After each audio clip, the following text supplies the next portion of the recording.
Kayak ada stigmatisasi lah. Kalau misalnya Iya. udah menanya soal itu, langsung dipikir materialistis Iya, gitu. Atau ngomongin heeh. uang, langsung dipikir materialistis, Apa? mata duitan kayak gitu.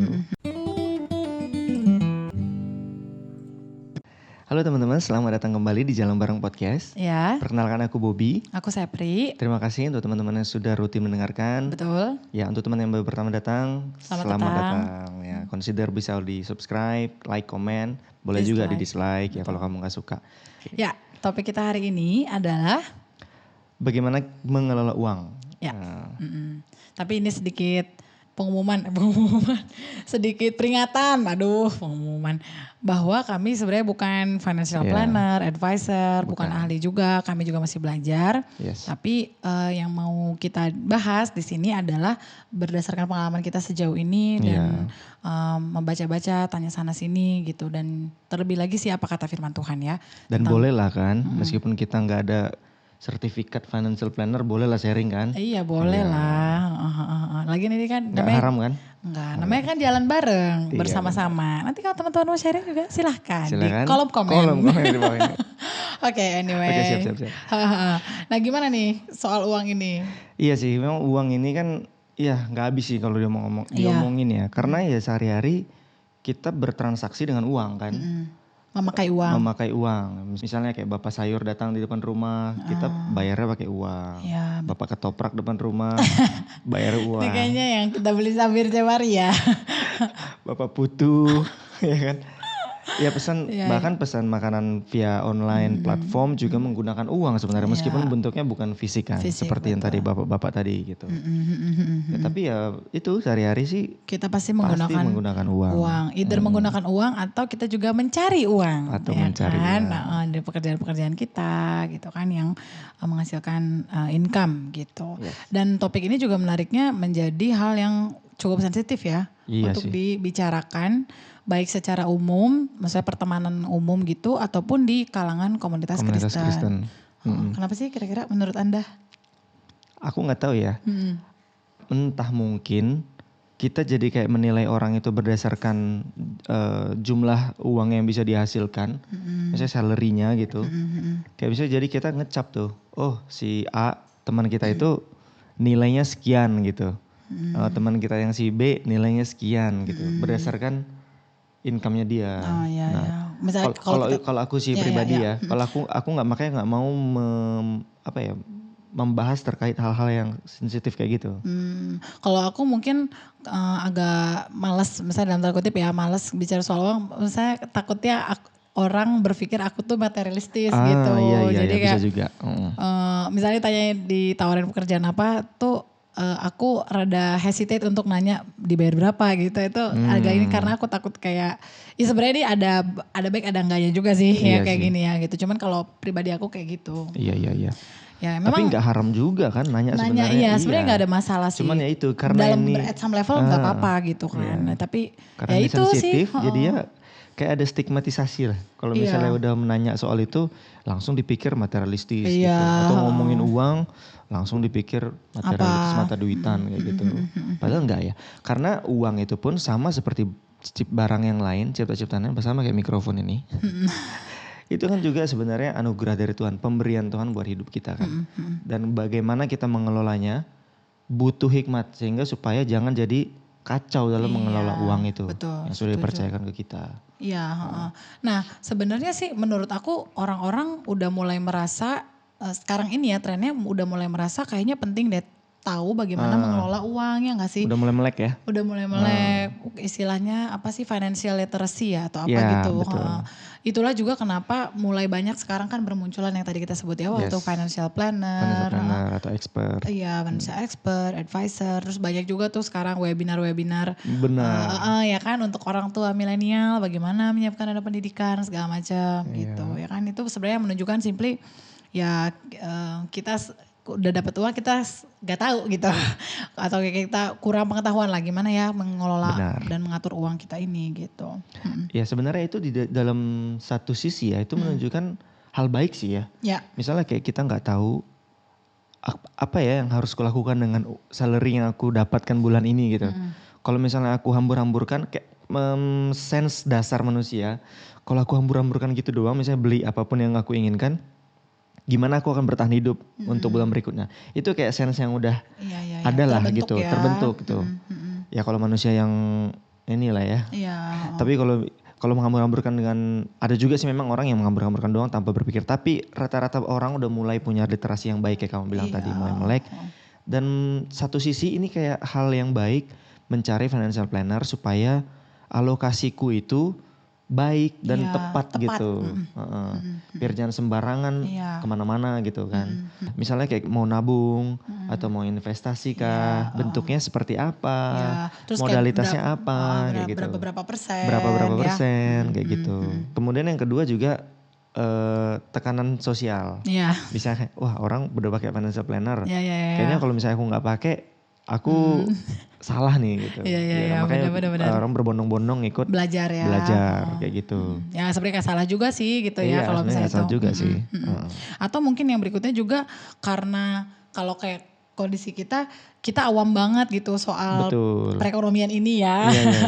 Jadi kayak butuh untuk gimana uang tuh bergerak di pasar tuh kita nggak tahu ya. Iya, aku tuh kurang paham gitu ya yang kayak gitu-gitu tuh. Jadi kadang-kadang juga ya aku cari-cari tahu juga gitu trennya sekarang tuh kayak gimana sih gitu. Terus ya kayak tadi misalnya pos-pos baiknya tuh kayak gimana ya, berapa persen atau kemana-kemana. Terus kalau misalnya investasi itu aku nggak tahu tuh dulu produk-produknya apa. Produk aja aku baru tahu sekarang, oh ternyata investasi itu ada produknya gitu kan, kayak oh ternyata jenis-jenis investasi itu juga ada banyak, apa pro dan konnya itu kan kita nggak tahu kan sebagai orang awam. Nah itulah kenapa ya penting juga untuk cari tahu kan supaya tepat sesuai dengan yang memang karakter kita gitu, kebutuhan kita, income kita berapa. Jadi nggak cuma ikut-ikutan doang misalnya gitu. Nah kalau sebagai orang Kristen gimana sih sebenarnya kita memandang uang? Seperti lagu ya apa yang dicari orang. Itu dari aku SD kayaknya lagunya udah ada gitu. Sama. Iya kan? Ya oke. Anyway, gimana sih kira-kira? Cara memandang ya. Mandang bukan ini ya, bukan Mandang-mandangi. Itu mandangi kertas. Ya. Jadi kita sebagai orang Kristen memandang sama seperti yang tadi udah kita sampaikan di awal, bahwa memandang semua yang ada di dunia ini ya sebagai gift dari Tuhan. Ya benda-benda ini gitu. Termasuk juga uang. Uang yang sifatnya fisik maupun yang sifatnya ada di mobile banking kita. Ya, apapun platformnya. Ya kan. Setuju. Dan itu kalau misalnya kita udah paham itu, ini gift dari Tuhan. Kita jadi punya pemahaman, oh karena ini pemberian harusnya aku kelola dengan baik. Sesuai dengan cara yang Tuhan mau gitu. Bukan dengan caraku gitu. Karena itu pemberian ya sifatnya itu kan ciptaan ya. Tapi bukan diciptakan langsung oleh Tuhan. Tapi oleh tangan manusia. Jadi kita perlu tahu level-levelnya itu kayak Tuhan itu penciptanya kita. Kita itu ciptaan Tuhan. Uang ini pemberian Tuhan yang merupakan ciptaan dari manusia. Ciptaan dari kita gitu. Currency itu kan ciptaannya kita kan. Nah, bagaimana harga $1 Amerika itu sejumlah berapa rupiah gitu. Berapa belas ribu rupiah gitu. Itu kan currency yang diciptakan manusia.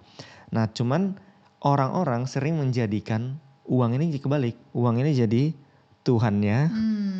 Kita di bawahnya. Kita menyembah Tuhan yang dalam berupa uang kayak gitu. Sehingga tak banyak orang yang kayak lagu sekolah minggu yang apa yang dicari orang uang. Orang yang dicari orang pagi siang petang malam. Uang gitu kan. Bukan Tuhan Yesus. Jadi kalau waktu kita udah salah kaprah menempatkan posisi ini, ya udah hidup kita akan terus dikuasai oleh Tuhan yang namanya Mamon ini. Setuju. Si uang ini. Iya benar. Dan di Alkitab juga ada beberapa contoh ya sebenarnya orang-orang tokoh-tokoh gitu yang terperosok gitu, gara-gara dia menjadikan harta gitu sebagai Tuhan ya. Kalau dia perjanjian lama, tadi yang kita pikirkan adalah Gehazi, bujangnya Elisa gitu. Waktu dia melihat Naaman itu bukan orang sakit kusta yang perlu disembuhkan fisik dan jiwanya, sebagaimana Elisa melihatnya gitu, tetapi sebagai kayak uang berjalan gitu. Jadi kayak pas Elisa bilang enggak, sayang banget nih, harusnya uangnya bisa gitu. Akhirnya kan si Gehazi juga kena kutuk. Kemudian kalau di perjanjian baru mungkin contoh yang ini Ananias dan Safira kali ya, kayak gitu. Jadi Ya kayak Bobby tadi bilang sih, kalau misalnya kita menjadikan uang di atas ya kebanyakan sih hidupnya akan terperosok gitu kan. Iya. Dan jatuh. Sehingga hati-hati para dokter, Kenapa? sejawat sekalian. Oh ya. Ketika melihat pasien sebagai uang berjalan. Oh iya, ya sih. Ya, jadi sama kayak Gehazi. Ya walaupun aku yakin mungkin mudah-mudahan teman-teman yang mendengarkan sini nggak kayak begitulah ya. Gitu. Oke. Kan kita udah punya pandangan yang sudah diterangi oleh firman Tuhan kan, yang tadi tentang uang adalah pemberian, kita adalah ciptaan, harusnya kita persembahkan kepada Tuhan gitu. Gimana sih taunya tanda-tanda kalau kita itu udah kebolak-balik gitu. Jadinya Tuhan kita itu uang. Ya. Kalau menurut aku salah satunya adalah mungkin ketika kita udah mulai punya income nih gitu mulai punya penghasilan, kita selalu merasa ada rasa kayaknya nggak cukup nih gitu. Kayak merasa gaji nggak cukup untuk memenuhi gaya hidup ya. Iya, jadi misalnya bukan gak cukup untuk kebutuhan ya, maksudnya bukan kayak gitu, tapi kayaknya gue butuh lebih lagi nih gitu, mesti ada tambahan lagi deh kayaknya gitu. Betul. Supaya bisa sebenarnya lebih banyak supaya bisa mengikuti gaya hidup yang kita inginkan gitu, bukan supaya memenuhi kebutuhan aja. Itu mungkin salah satunya ya. Iya, benar. Menurut kamu apa lagi? Terus yang kedua sih, kalau yang tadi merasa nggak cukup, itu kan akan terjerumus untuk mencari lebih kan. Iya. Sebenarnya kan pleasure-nya uang itu bukan di uang itu sendiri kan. Iya. Tapi bagaimana uang itu bisa membeli sesuatu yang akan menimbulkan pleasure yang kita harapkan gitu. Misalnya beli baju baru, sepatu baru, perhiasan baru, mainan baru. Liburan. Kayak gitu. Ya mainan baru untuk para pria misalnya kayak apa? Gitar atau barang elektronik, mobil dan lain sebagainya, tools dan lain sebagainya lah yang bentuknya barang gitu. Jadi bukan di uang itu sendiri atau bukan angka-angka yang ada di mobile banking itu sendiri gitu. Nah waktu kita udah terperosok kepada hal itu, menjadikan barang-barang itu ya kayak menjadi pemuas hidup kita, itu kita akan jatuh kepada sebuah ilusi yang kalau katanya Bapak Paul Tripp, itu sebuah ilusi yang mengatakan bahwa the next big purchase will finally make me konten gitu. Padahal enggak gitu. Karena aku kebayang kayak membeli sesuatu, aku pernah sih pengalaman waktu awal kita nikah lah. Membeli barang A waktu di online shop ini. Udah beli, senang nih hari-hari pertama. Tapi berikutnya ya biasa aja gitu lagi, ya. Browsing lagi di online shop tersebut, pengen beli lagi barang B, pengen beli lagi barang C, sampai seterusnya kayak gitu. Jadi nggak pernah memang shopping itu membuat kita puas gitu. Sampai kapanpun gitu, nggak akan pernah. Ya setuju, itu kayaknya berhubungan, aku pernah sih bikin artikel kenapa sih orang tuh bisa adiksi terhadap sesuatu termasuk shopping misalnya ya particularly. Itu juga karena ada neurotransmitter yang dopamin itu kan. Nah jadi kayak misalnya kita udah dapat uang nih, habis itu kita misalnya bisa belanja apa, bisa beli apa atau bisa liburan gitu. Itu ada kayak dopamin surge gitu, yes gitu kan, senang. Nah tapi nanti di berikutnya itu kita butuh lebih banyak atau bentuk yang berbeda untuk bisa mencapai efek yang sama lagi gitu. Akhirnya jadi ini batasnya makin naik ya. Makin naik gitu. Akhirnya jadi desperate sendiri kan ujung-ujungnya gitu. Menyambung dari situ, akhirnya apapun yang kita lakukan dengan uang kita, bahkan ketika kita pun terlihat misalnya tidak bijak gitulah kalau kita bisa bilang ya, bisa pakai uang kita atau mencari uang lebih banyak lagi untuk memenuhi keinginan diri doang dan memenuhi gaya hidup yang diinginkan, kita akhirnya jadi cari-cari justifikasi gitu. Misalnya kayak jadi pinter ya. Iya, jadi kayak akal-akalan ngeles gitulah. Misalnya gini, kalau di cewek-cewek tuh misalnya aku butuh nih penampilanku tuh menarik, jadi aku butuh skincare yang lebih banyak karena dengan skincare lebih banyak, lebih bagus, lebih mahal gitu kan. Misalnya nanti kulitnya jadi lebih mulus, lebih cerah, jadi segala macam. Sehingga untuk mencapai itu aku harus cari uang gitu yang banyak, atau misalnya kayak cari kerjaan tambahan sebenarnya demi itu, padahal ya mungkin gak harus kayak begitu juga, bisa kayak gitu. Itu sebagai contoh ya misalnya kayak gitu. Atau contoh lain aku juga pernah sih justifikasi waktu beli gitar. Supaya ini bahkan sampai bisa dirohani-rohanikan gitu loh. Oh iya. Karena dengan gitar yang merek A. Iya. Aku kurang bisa melayani Tuhan dengan baik. Tapi kalau gitar merek B, itu suaranya bagus loh. Nanti main gitar jadi lebih bagus. Terus kata Tuhan, apa hubungannya? Melayani aja. Iya, jadi teman-teman yang kita mau sampaikan adalah isu tentang ini semua itu sebenarnya bukan problem dari uang itu sendiri ya. Iya. Tapi problem dari hati kita betul. gitu. Jadi hati kita yang terus-menerus mencari kesenangan, mencari joy gitu di dalam apa yang bisa kita beli dari uang gitu. Sehingga benarlah apa yang dibilang oleh Paulus kepada Timotius di 1 Timotius 6 ayat 10. Iya. Karena akar segala kejahatan adalah cinta uang. Bukan uangnya. Betul. Ya. Gimana dong ya kita menatalayan uang gitu. Masa kita dikasih sama Tuhan nih uang. Tapi kita juga kan kayak tadi kita bilang bukan berarti kita kayak harus ke ekstrim yang satu kayak jangan punya uang atau kayak gimana gitu. Ya memang ada beberapa orang yang mungkin dipanggil untuk mengadop atau mengapply gaya hidup yang seperti itu ya. Misalnya totally sederhana banget gitu. Itu ada memang orang-orang yang anugerahnya seperti itu, panggilannya kayak begitu. Tapi kan ada juga orang-orang yang ya Tuhan kasih gitu dalam generosity-nya Allah, dikasih juga gitu uang dalam sejumlah tertentu. Nah lalu gimana ya caranya mengelola, menatalayan apa yang udah Tuhan kasih ini supaya ini bisa terkelola dengan baik tanpa menjadi Tuhan gitu di dalam hidup kita. Menurut aku langkah pertama, sebagaimana langkah-langkah pertama dalam hal-hal lainnya dalam hidup Kristen adalah berdoa.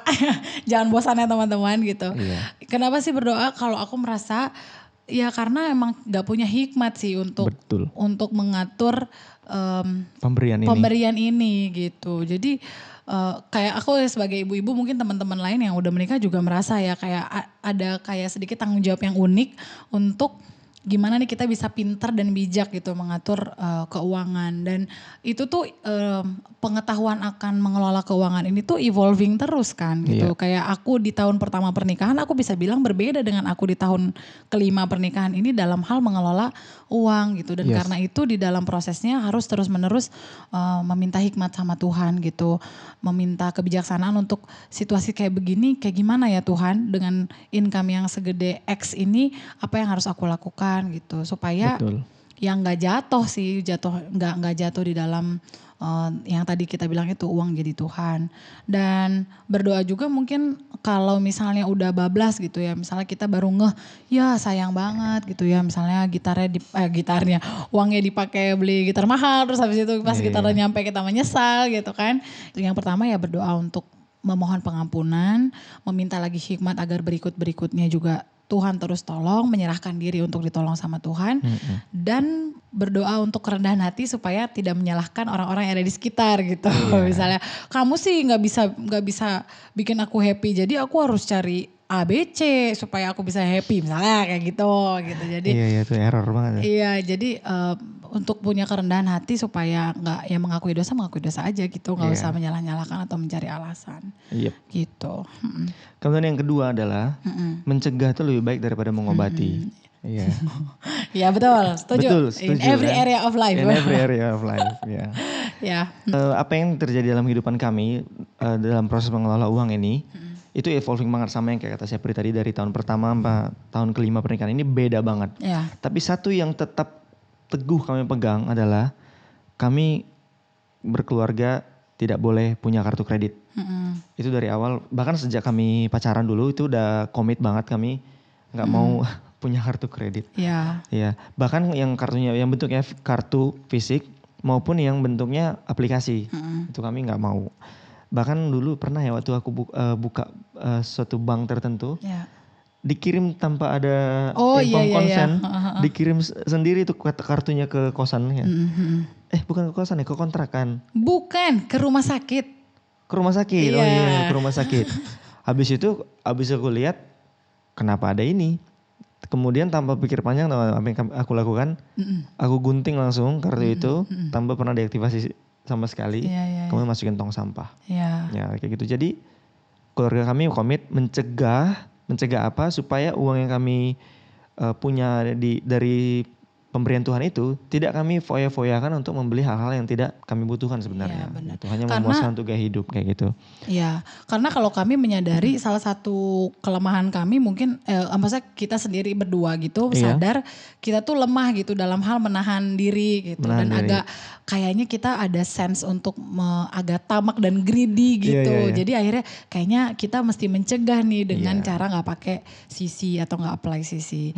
Nah itu kan case kami ya gitu. Maksudnya kami mengambil langkah praktisnya kayak gini. Kalau teman-teman mungkin bisa berbeda gitu. Bukan berarti pakai sisi nggak boleh ya. Bukan. Don't get us wrong ya. Iya, nah tetapi inilah pada prakteknya yang kita lakukan untuk mencegah. Nah mungkin teman-teman misalnya ada tuh temen aku misalnya sebagai langkah preventifnya adalah dia pakai aplikasi yang mengatur keuangan gitu, terus disinkronize ke handphone pasangannya gitu. Jadi apapun yang terjadi, pengeluaran apapun gitu sesama pasangannya bisa tahu dan jadi bisa evaluasi dari si aplikasi itu misalnya per bulan. Iya gitu. Jadi kayak gini ya, oke untuk preventifnya ke depannya kita mesti gimana kayak gitu. Betul. Atau ya simply kayak ini uninstall e-commerce banyak-banyak, maksudnya ya e-commerce-nya satu aja gitu di dalam handphone biar nggak scrolling tiba-tiba udah check out 10 menit kemudian. Atau gitu. Sebelum tanggal gajian add to cart semua. Oh iya. Masukin keranjang semua. Tiba-tiba udah tanggal gajian langsung cek. Tiba-tiba gajinya udah kemana ya gitu. Iya. Ya mungkin kayak gitu. Jadi ya langkah preventifnya tergantung value teman-teman sendiri ya. Iya. Cuman prinsipnya tadi mencegah. Apapun metodenya boleh digunakan, tapi prinsipnya adalah mencegah tadi. Karena kalau udah sempat kebablasan, susah untuk memperbaikinya lagi kayak gitu. Iya, bisa sih diperbaiki tapi susah dan impactnya terlalu banyak kayak menghabiskan banyak uang yang seharusnya bisa dialokasikan untuk pendidikan si Frasiema. Sayang banget gitu kan. Atau untuk dikasih ke gereja atau ke pelayanan misalnya. Betul. Ya kan. Atau jatuh kepada dosa-dosa lainnya, jadi kayak judi, atau membeli rokok, atau membeli hal-hal yang tidak. Atau ini membeli luxurious things yang kan ada juga orang-orang yang punya tendensi ke arah sana ya. Iya. Gitu. Jadi ambillah, maksudnya identify gitu kelemahan diri masing-masing, kemudian ambillah langkah preventifnya apa ya kira-kira kalau dalam kasus aku, kalau kasus kita masing-masing kayak gitu. Betul. Nah kemudian yang berikutnya adalah tadi kan Bobby sempat sebutin soal ilusi kan. Jadi kenapa sih kita kayak mencari uang banyak-banyak, sebenarnya karena kita punya ilusi itu gitu, bahwa kalau misalnya kita bisa membeli sesuatu pasti kita akan lebih happy. Nah gimana ya caranya supaya menghentikan ilusi itu? Ingatlah kejadian 3 gitu, bahwa sebenarnya itu adalah trik-trik jadul gitu ya kalau kita bisa bilang ya kan, trik-trik jadul dari si ular gitu. Di kejadian 3 dia mencoba untuk trap dan harusnya berhasil sih, Adam dan Hawa dikena trap gitu ya, bahwa meragukan kebaikan Allah gitu kan, meragukan kesetiaannya Allah, meragukan happiness yang hanya bisa ditemukan di dalam Allah gitu. Jadi berdiamlah dalam firman Tuhan, baca firman Tuhan setiap hari supaya bisa mengenali trik-trik apa sih yang bisa dilakukan oleh si jahat ini sehingga kita tidak jatuh di dalam ilusi yang dia ciptakan gitu. Dan juga salah satu antidotnya lagi yang lain adalah dengan hidup sederhana sih. Di salah satu buku judulnya The Radical Disciple yang nulis John Stott. Ini juga rekomen, bukunya tipis, bisa dibaca. Nah, salah satu karakter dari murid yang radikal itu adalah kesederhanaan. Gitu. Jadi ketika seorang murid itu sederhana hidupnya, memiliki gaya hidup yang sederhana begitu ya, itu akan terhindar sih dari ketamakan, apa yang kayak Kristus bilang gitu ya, segala ketamakan yang ujungnya membawa kebinasaan kepada manusia gitu. Nah, milikilah gaya hidup yang sederhana itu. Seorang tokoh Kristen namanya John Wesley pernah bilang tuh, with increasing income, the Christian standard of giving should increase, not his standard of living. Jadi dengan meningkatnya penghasilan, misalnya meningkatnya gaji kita, yang harusnya dinaikkan itu bukan gaya hidup kita, bukan handphonenya harus terus mengikuti tren, misalnya setiap keluar yang baru harus beli, merasa harus beli gitu ya, atau bajunya jadi harus merek tertentu misalnya. Gitu, jadi nggak mau pakai baju-baju yang biasa dan lain sebagainya, atau mobilnya jadi harus ganti, bukan, tetapi yang harus ditingkatkan adalah tadi standard of giving gitu. Itulah karena di dalam gaya hidup yang sederhana, dalam kedermawanan seseorang, itu kita bisa merepresentasikan Kristus kepada orang lain gitu. Kemudian yang keempat, menata layannya dengan bijaksana. Karena kan sebenarnya kalau prinsip uang keluar masuk itu sebenarnya gampang sih ya. Sebenarnya gampang kan. Cuman kadang-kadang ada istilah dulu besar pasak daripada tiang gitu. Itu yang mau kita cegah sebenarnya.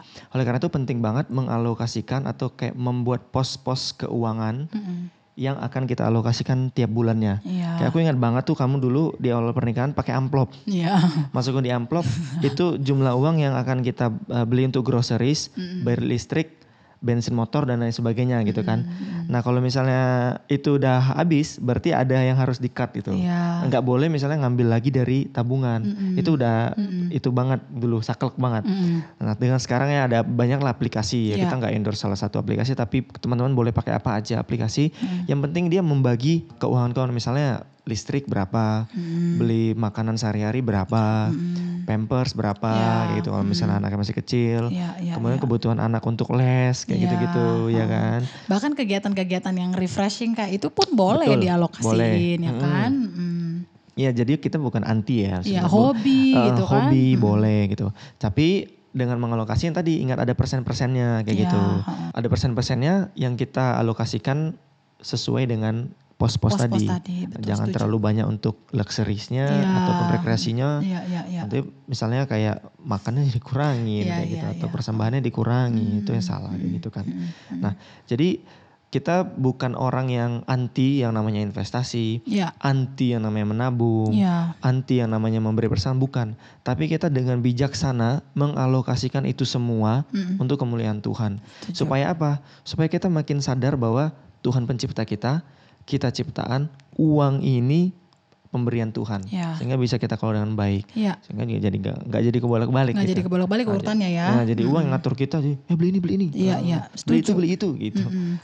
Jadi terombang ambingkan gitu. Ya benar-benar. Nah tetapi itu juga ada sisi yang lain, karena ada juga nih yang sekarang anggapan yang bilangin lebih yang oke lah standard of livingnya biasa aja.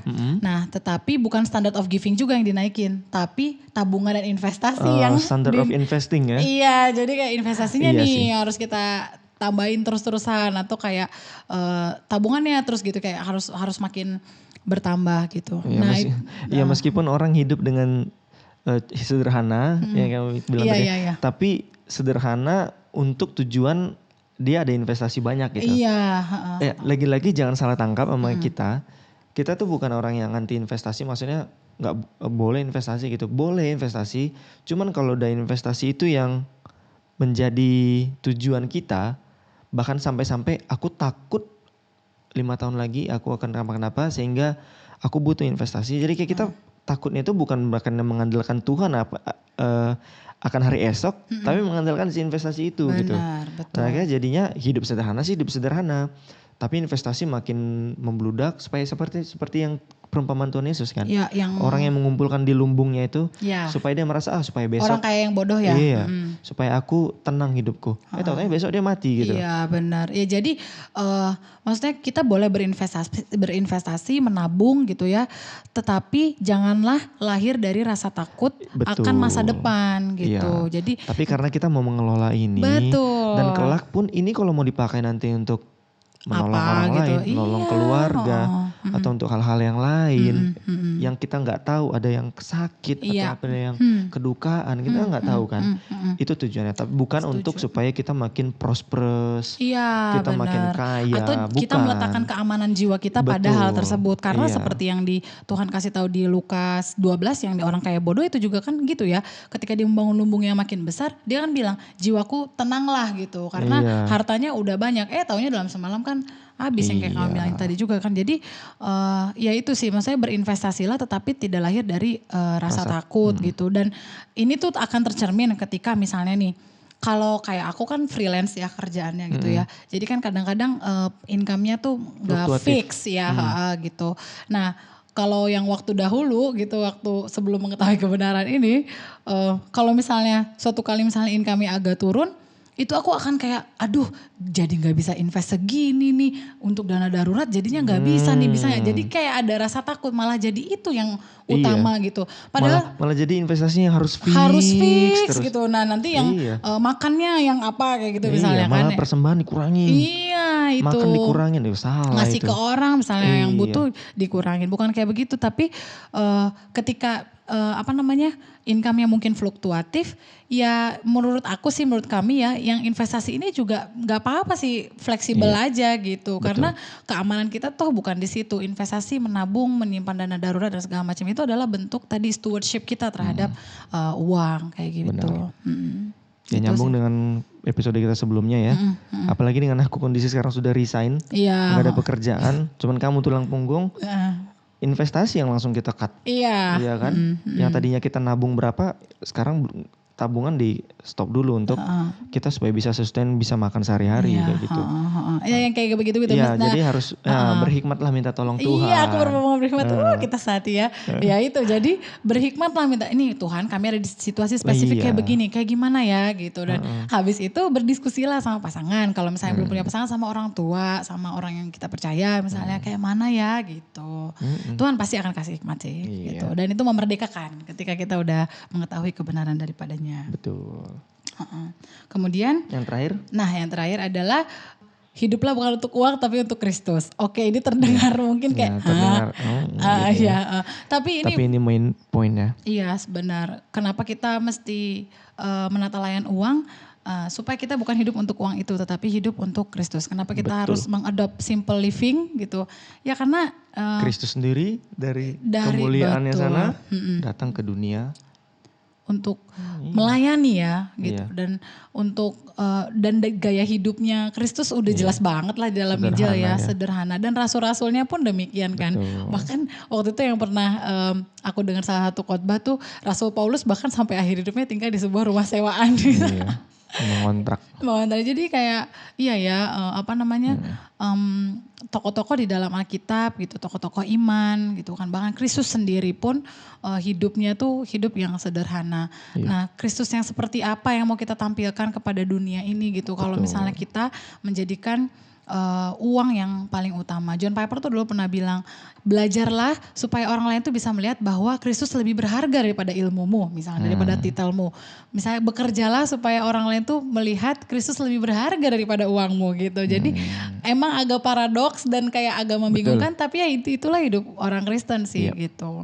Dan dengan menurut kami sih, dengan kita memiliki gaya hidup yang sederhana gitu ya, belajar menata layan uang dengan baik, kita akan lebih sensitif sama kemiskinan yang ada di sekitar kita. Melatih kita ya. Melatih kita untuk melihat kebutuhan yang ada di sekitar kita, ketidakadilan yang ada di sekeliling kita, gap yang ada kayak gitu. Dan mendoakan mereka dan mencoba mencari gimana ya caranya supaya aku pun bisa contribute gitu. Yes.